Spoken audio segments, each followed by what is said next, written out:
How's it going, everyone? In today's video, I'll show you on how you can configure a wireless router in Packet Tracer. So the first thing that I'm going to do is to add my wireless router onto my workspace right here. So let's add something like the basic one, which is going to be the 9041. Now, of course, you can add other routers if you want to. Maybe let's add this one. And of course, we then have to add our PC. So in my case, it's going to be PC0.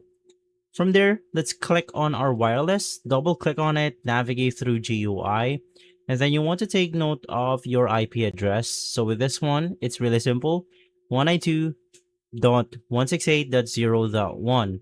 You want to disable the DHCP server, and then click on Save Changes.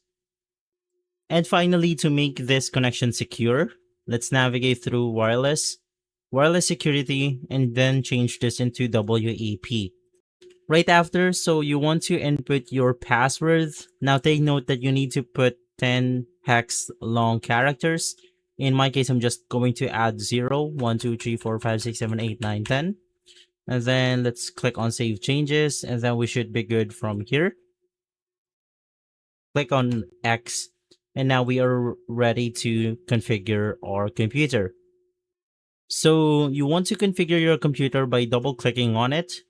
The first thing that you want to do is to just turn off your computer, and then you want to replace it through a wireless connection with this one, with the wireless module. Let's navigate through our desktop, but of course before you do that, just turn your device on. Click on PC wireless, wait for the connection to be made. It's going to show up right here.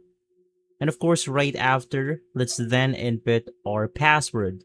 So once again, it's going to be extremely simple. In my case, it's going to be multiple zeros. Let's click on connect. And after waiting for a couple of seconds, it will then connect automatically with our wireless network. So if this video has been helpful, leave a like, subscribe, and follow us for more videos like this. Thanks for watching.